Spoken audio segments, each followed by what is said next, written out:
nasa airport ako, no? Anong Arabic ng airport? Ang Arabic ng airport, matar.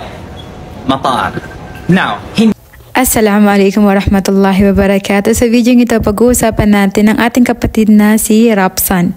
Well, hindi talaga si Brother Rapsan ang pag-uusapan natin sa video ito.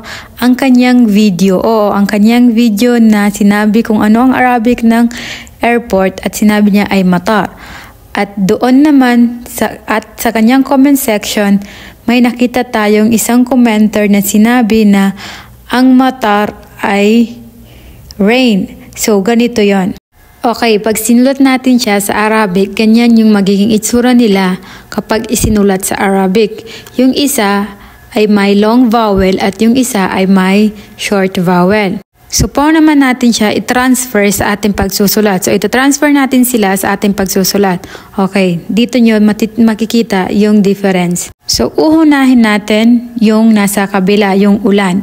So, ang ulan, M-A-T-A-R. So, ganyan yung spelling. Ngayon, sa kabila naman tayo. So, ulan yan ha. Ganyan yung spelling sa Arabic. So, sa kabila naman tayo. Sa kabila naman ay M-A-T-A-R. So, ngayon, magtatanong ka naman, bakit parehas yan ng spelling? Bakit parehas silang matar? Matar ba ang tawag sa ulan? Matar din ba ang tawag sa airport? Paano yun? Magkaiba ang ulan at saka ang airport.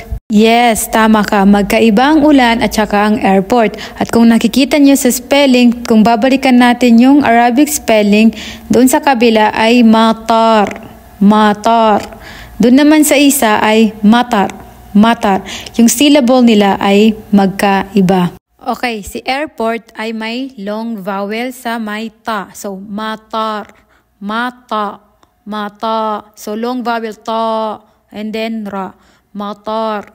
And doon naman sa kabila na ulan ay matar, matar. So, short vowel. Lahat sila ay short vowel, matar. So, ang difference nila or ang diferensya nila ay ang kanilang mga beat.